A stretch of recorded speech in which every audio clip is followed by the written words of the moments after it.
Edu Gaspar bids his farewell to Arsenal after breaking his silence after his garden leave finished with the club. Let's get into this. Yes, so Edu has officially announced his departure after we knew this for months, but obviously due to gardening leave, what he said in his statement is that he wanted to respect the club by not mentioning anything until his ways have fully parted with the club.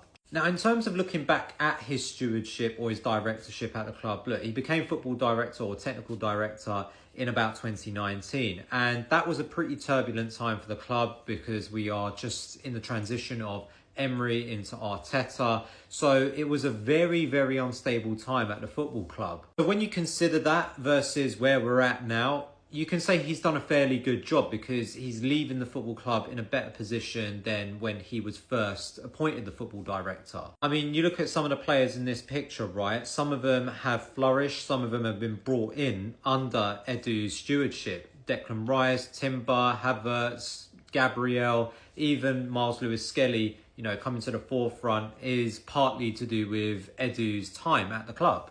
But that's not to say it's been the most perfect time as a sporting director for Edu Gaspar. I would say that despite the fact that he's left the club in a better way, the way he left is something that leaves a lot to be desired. At the end of the day, it just felt like he left the project half-baked. And we look at this season and the fact that we've been dying for forwards in terms of quality forwards. That would have been his role, or partly his role, to rectify that issue. And it basically has left us in a position where the league's got away from us. And, you know, we're doing well in the Champions League, but we're having to be creative about it. So looking forward, I look at where the club is going now. And the appointment of Andrea Berta is something that I think a lot of fans are happy with. It marks a change of the guard in terms of the approach that we're taking. Someone that's more experienced, proven track record of success versus someone that has developed with the club. So I think overall we're in a better position now than we ever were when we first started with Edu Gaspar. So I guess what I'm trying to say is thank you to Edu because he has done a decent job, a good job at the Arsenal.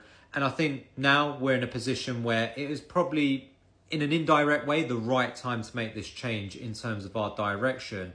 So I'm excited for the future under Berta, and look, best of luck to Edu in his endeavours at Marinakis Group. Let's see what he produces there. But as I always say, guys, in these videos, football is nothing but opinions, and these are just my opinions on Edu's farewell. Let me know what you're thinking right there in the comments.